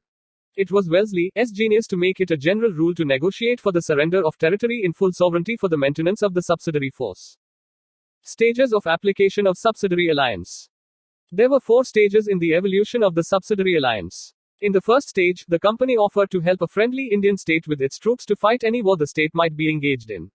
The second stage consisted of making a common cause with the Indian state now made friendly and taking the field with its own soldiers and those of the state. Now came the third stage, when the Indian ally was asked not for men but for money. In return, the company promised that it would recruit, train, and maintain a fixed number of soldiers under British officers, and that the contingent would be available to the ruler for his personal protection as also for keeping out aggressors. In the fourth or the last stage, the money or the protection fee was fixed, usually at a high level. When the state failed to pay the money in time, it was asked to cede certain parts of its territories to the company in lieu of payment. The company's entry into the affairs of the state had begun. Now it would be for the British resident installed in the state capital under the treaty to initiate, sustain and hasten the process of eventual annexation. View. Wellesley converted the British Empire in India to the British Empire of India. From one of the political powers in India, the company became the supreme power in India and claimed the whole country as its sole protectorate. From Wellesley's time onwards, the defense of India was the company's responsibility. Sidney J. Owen, selection from Wellesley's dispatches. States which accepted alliance. The Indian princes who accepted the subsidiary system were the Nizam of Hyderabad, September 1798 and 1800, the ruler of Mysore, 1799, the ruler of Tanjore, October 1799, the Nawab of Awadh, November 1801, the Peshwa, December 1801, the Bhonsle Raja of Berar, December 1803, the Sindhya, February 1804, the Rajput states of Jodhpur, Jaipur, Macheri, Bundi, and the ruler of Bharatpur, 1818. The Holkars were the last Maratha confederation to accept the subsidiary alliance in 1818. Views. A 1950 colonial office paper disarmingly says that Britain, as a seafaring and trading nation, had long been a collector of islands and peninsulas. In a much quoted remark, Sir John Seeley, the Regius Professor of Modern History at Cambridge, said something similar in 1883, "We seem, as it were, to have conquered and peopled half the world in a fit of absence of mind." That didn't mean quite what it seemed to say. What Seeley meant was that there had not been a coherent policy behind Britain's imperial expansion. There had been an incoherent set of policies. The 1950 paper explained that the collection of islands and peninsulas was assembled to protect trade and the sea routes. The motive for empire was selfish. The motivation consisted of desires which interlocked. Desires for wealth, for strategic possessions from which to defend the wealth, and for prestige, the inevitable concomitant of wealth. In the process, numberless hundreds of thousands of native populations were slaughtered. Almost always, the subject races, even the most sophisticated and educated amongst them, were regarded as and made to feel inferior to the ruling caste. Walter Reed, Keeping the Jewel in the Crown. In the 100 years after Plassey, the East India Company, with an army of 260,000 men at the start of the 19th century and the backing of the British government and parliament, many of whose members were shareholders in the enterprise, extended its control over most of India. The company conquered and absorbed a number of hitherto independent or autonomous states, imposed executive authority through a series of high-born governors general appointed from London, regulated the country's trade, collected taxes, and imposed its fiat on all aspects of Indian life. Shashi Tharoor, An Era of Darkness. Doctrine of Lapse. In simple terms, the doctrine stated that the adopted son could be the heir to his foster father's private property, but not the state. It was for the paramount power, the British, to decide whether to bestow the state on the adopted son or to annex it. The doctrine was stated to be based on Hindu law and Indian customs, but Hindu law seemed to be somewhat inconclusive on this point, and the instances of an Indian sovereign annexing the state of his vassal on account of lapse, i.e., leaving no issue as heir, were rather rare. Maharaja Ranjit Singh had annexed a few of his feudatory principalities on account of lapse. Likewise, the company in 1820 acquired a few petty CIS settler states on the absence of heirs. Nonetheless, there was no clear-cut instance of an adopted son being deprived of an entire state or of such a state being regarded as a lapse. Though this policy is attributed to Lord Dalhousie 1848-56, he was not its originator. It was a coincidence that during his governor-generalship several important cases arose in which the doctrine could be applied. Dalhousie showed too much zeal in enforcing this policy which had been theoretically enunciated on some previous occasions. His annexation of Awadh. Awadh was the oldest of the surviving states brought under the Subsidiary Alliance, and the cruel impact of the system resulted in its continuous maladministration under profligate and extravagant Nawabs for a long spell of 80 years. The people suffered from the heavy taxes imposed by the Nawab as also the illegal exactions by his officials and the talukdars.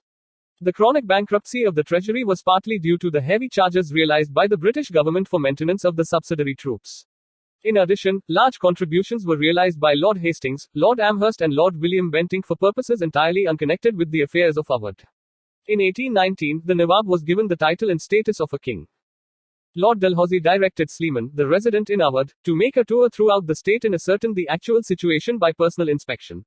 The resident submitted a report describing the anarchical condition in the state. He was succeeded as resident in 1854 by Outram, who submitted a report supporting that of his predecessor. Dalhousie hesitated to take the extreme step, i.e., annexation. He preferred permanent British administration, with the Nawab retaining his titles and rank. But the Court of Directors ordered annexation and abolition of the throne 1856. Wajid Ali Shah refused to sign a treaty giving away his rights, and was exiled to Calcutta. It was a political blunder for which the British had to pay a heavy price during the revolt of 1857. Predecessors had acted on the general principle of avoiding annexation if it could be avoided. Dalhousie in turn acted on the general principle of annexing if he could do so legitimately. Annexed lapsed states. It was a matter of chance that during Lord Dalhousie's term many rulers of states died without a male issue and 7 states were annexed under the Doctrine of Lapse. The most important of these were Satara 1848, Jhansi and Nagpur 1854. The other small states included Jodhpur, Bundelkhand, Sambhalpur, Orissa, and Bagha, Madhya Pradesh. Lord Dalhousie annexed Awadh in 1856 after deposing Nawab Wajid Ali Shah on grounds of misgovernment. Thus Dalhousie annexed 8 states during his 8-year tenure 1848-56 as Governor-General. In these 8 years, he annexed some 250,000 square miles of the territory of India. His reign almost completed the process of expansion of British power in India, which began with the victory over Siraj-ud-Daulah at Plassey in 1757. Relations of British India with neighboring countries. The desire of the British imperialists to consolidate their administrative and political power in the region led them into conflict with countries neighboring India. Anglo-Bhutanese relations. The occupation of Assam in 1826 brought the British into close contacts with the mountain state of Bhutan. Frequent raids by Bhutanese into adjoining territories in Assam and Bengal and the bad treatment meted out to Elgin's envoy in 1863-64 and the treaty imposed on him, by which the British were forced to surrender the passes leading to Assam, led to British annexation of these passes and the stopping of allowance paid to the Bhutanese. In 1865, the Bhutanese were forced to surrender the passes in return for an annual subsidy. It was the surrendered district which became a productive area with tea gardens. Anglo-Nepalese relations. The Gorkhas wrested control of Nepal from the successors of Ranjit Mallar of Bhagao in 1760. They began to expand their dominion beyond the mountains. They found it easier to expand in the southern direction, as the north was well defended by the Chinese. In 1801, the English annexed Gorakhpur, which brought the Gorkhas' boundary and the company's boundary together. The conflict started due to the Gorkhas' capture of Batwal and Shoraj in the period of Lord Hastings, 1813-23. The war ended in the Treaty of Sagoli, 1816, which was in favor of the British. As per the treaty, Filled Circle Nepal accepted a British resident. Filled Circle Nepal ceded the districts of Garhwal and Kumaon, and abandoned claims to Tere. Filled Circle Nepal also withdrew from Sikkim. This agreement brought many advantages to the British. Filled Circle the British Empire now reached the Himalayas. Filled Circle it got better facilities for trade with Central Asia. Filled Circle it acquired sites for hill stations such as Shimla, Mussoorie and Nainital, and Filled Circle the Gorkhas joined the British Indian Army in large numbers. Anglo-Burmese relations. In the beginning of the 19th century, Burma was a free country and wanted to expand westward. The expansionist urges of the British, fueled by the lure of the forest resources of Burma, market for British manufactures in Burma and the need to check French ambitions in Burma and the rest of Southeast Asia, resulted in 3 Anglo-Burmese wars, and in the end, the annexation of Burma into British India in 1885. First Burma War 1824-26. The first war with Burma was fought when the Burmese expansion westwards and occupation of Arakan and Manipur, and the threat to Assam and the Brahmaputra Valley led to continuous friction along the ill-defined border between Bengal and Burma, in the opening decades of the 19th century. The British Expeditionary Forces occupied Rangoon in May 1824 and reached within 72 kilometers of the capital at Ava. Peace was established in 1826 with the Treaty of Yandabo, which provided that the government of Burma Filled Circle pay ₹1 crore as war compensation. Filled Circle cede its coastal provinces of Arakan and Tenasserim. Filled Circle abandoned claims on Assam, Kachhar and Jaintia. Filled Circle recognize Manipur as an independent state. Filled Circle negotiate a commercial treaty with Britain, and Filled Circle accept a British resident at Ava, while posting a Burmese envoy at Calcutta. Second Burma War 1852. The Second War was the result of the British commercial need and the imperialist policy of Lord Dalhousie. The British merchants were keen to get hold of timber resources of Upper Burma and also sought further inroads into the Burmese market. This time, the British occupied Pagu, the only remaining coastal province of Burma. An intense guerrilla resistance had to be overcome before complete British control of Lower Burma could be established. Third Burma War 1885. After the death of Burmese King Bhindan, his son Thibaw succeeded to the throne. Thibaw, from the beginning itself, was hostile towards the British. The British merchants at Rangoon and Lower Burma had been complaining about the stepmotherly treatment by Thibaw, who had also been negotiating commercial treaties with the rival powers of France, Germany and Italy. The French also planned to lay a rail link from Mandalay to the French territory at a time when the British were in conflict with the French in Niger, Egypt and Madagascar. A humiliating fine had been imposed on a British timber company by Thibaw. Dufferin ordered the invasion and final annexation of Upper Burma in 1885. The British had to face a strong guerrilla uprising in the whole of Burma soon after, and a nationalist movement after the First World War. The Burmese nationalists joined hands with the Indian National Congress. To weaken this link, Burma was separated from India in 1935. The Burmese nationalist movement further intensified under U Aung San during the Second World War, which finally led to the independence of Burma on January 4, 1948. Anglo-Tibetan relations. Tibet was ruled by a theocracy of Buddhist monks, lamas, under nominal suzerainty of China. The British efforts to establish friendly and commercial relations with Tibet had not yielded any result in the past, and a deadlock had been reached by the time of Curzon's arrival in India. The Chinese suzerainty over Tibet was ineffective and Russian influence at Lhasa was increasing. There were reports of Russian arms and ammunition coming into Tibet. Curzon felt alarmed and sent a small Gorkha contingent under Colonel Yungushband on a special mission to Tibet to oblige the Tibetans to come to an agreement.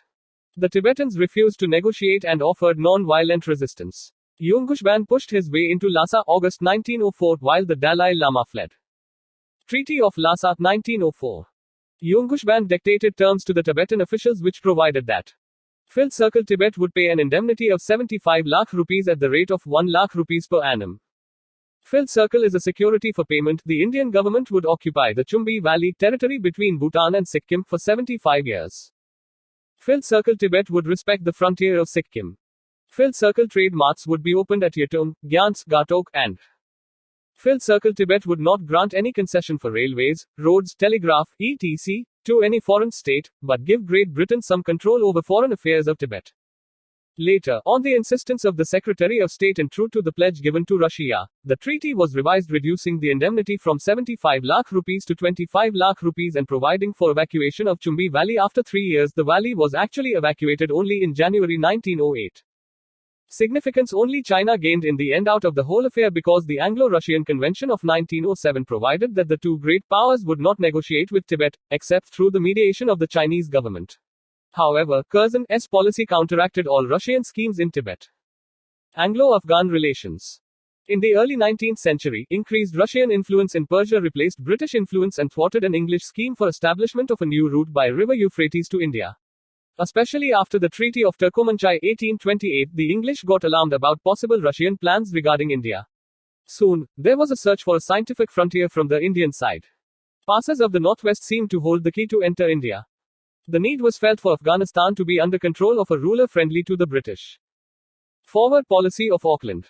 Auckland, who came to India as the Governor-General in 1836, advocated a forward policy.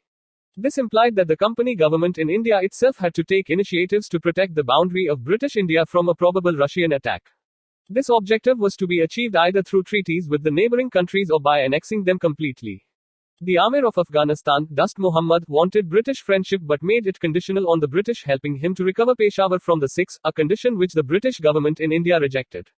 Dost Muhammad now turned to Russia and Persia for help. This prompted the British government to go ahead with the forward policy, and a tripartite treaty 1838 was entered into by the British, Sikhs and Shah Shuja, who had been deposed from the Afghan throne in 1809 and had been living since then as a British pensioner at Ludhiana. The treaty provided that Filled Circle Shah Shuja be enthroned with the armed help of the Sikhs, the company remaining in the background, jingling the money bag. Filled Circle Shah Shuja conduct foreign affairs with the advice of the Sikhs and the British.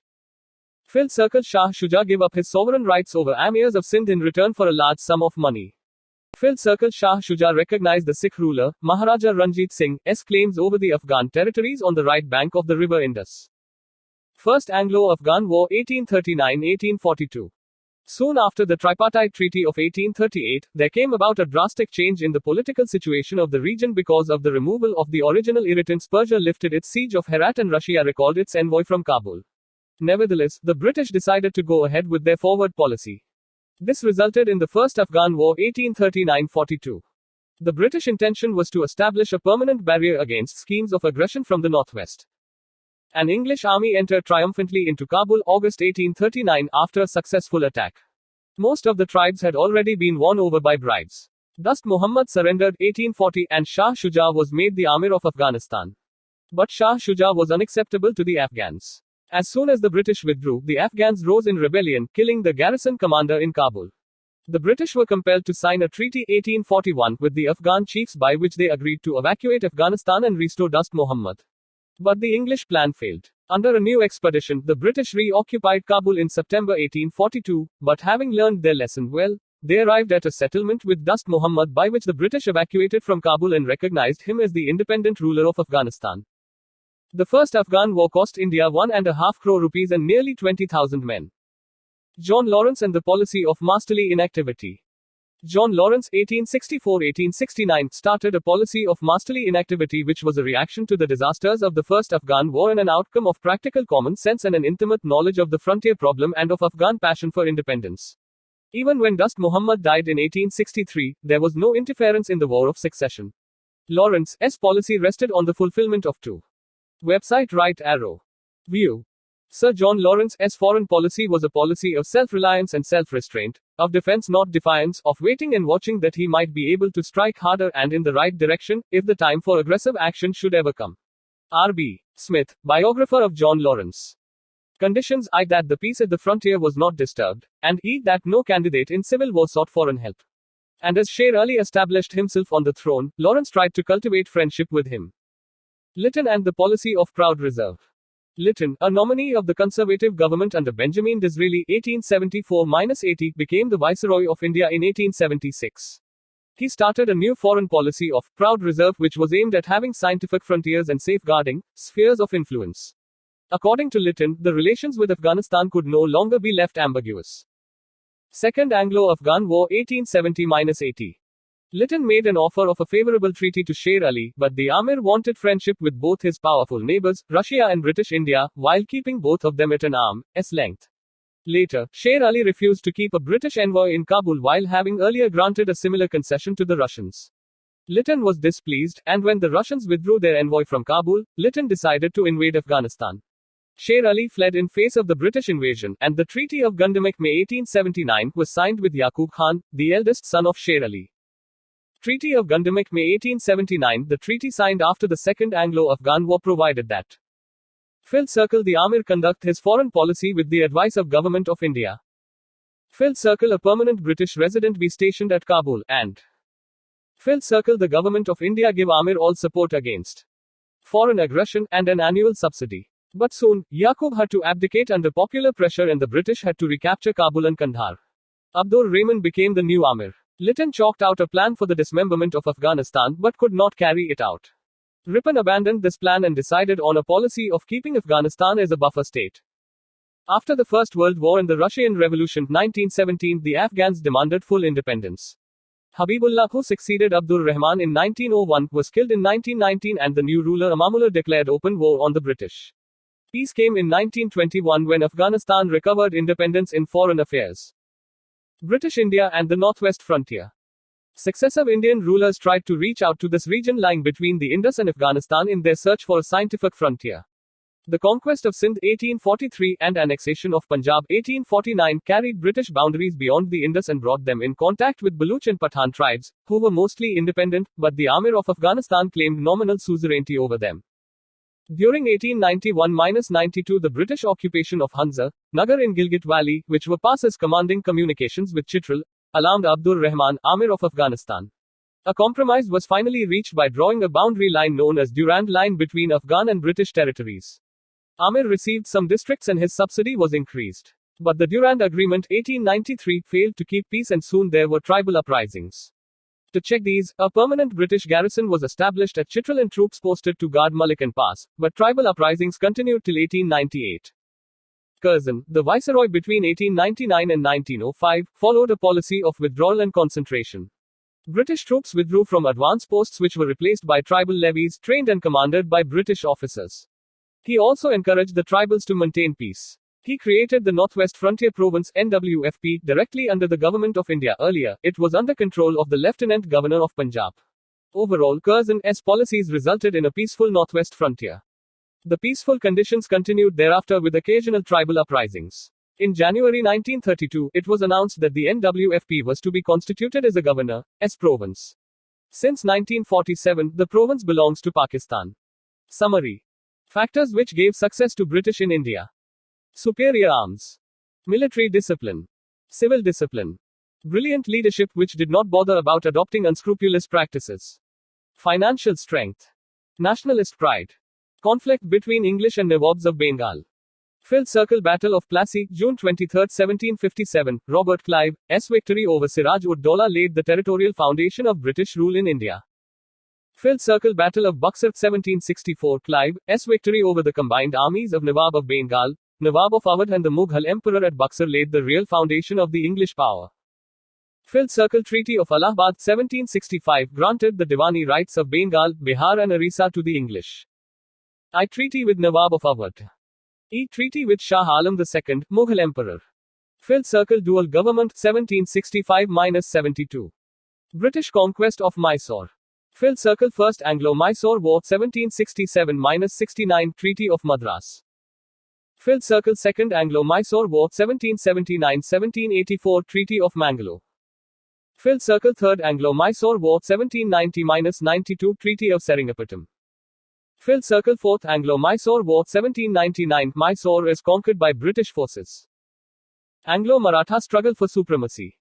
Filled circle 1st Anglo-Maratha War 1775-82. Treaty of Surat 1775. Treaty of Purandhar 1776 and Treaty of Salbai 1782. Filled circle 2nd Anglo-Maratha War 1803-05. Treaty of Bassein 1802.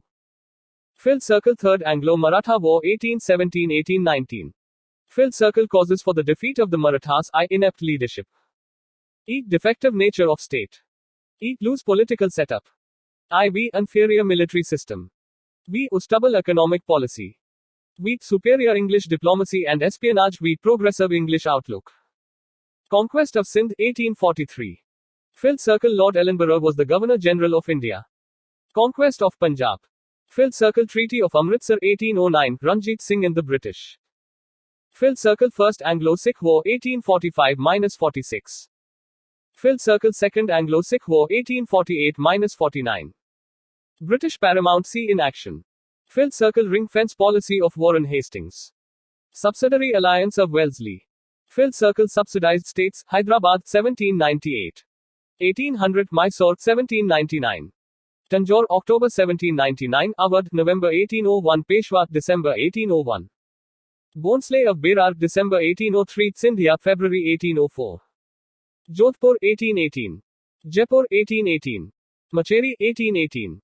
Bundi 1818. Bharatpur 1818. Doctrine of Lapse. Filled circle lapsed states under Lord Dalhousie 1848-56. Satara 1848. Sambhalpur 1849. Bhagat 1850. Udaipur 1850. Nagpur 1854. Jhansi 1855. Awadh 1856 on charge of maladministration relations of British India with neighboring countries. Filled circle Anglo-Nepal relations Treaty of Sagoli 1816.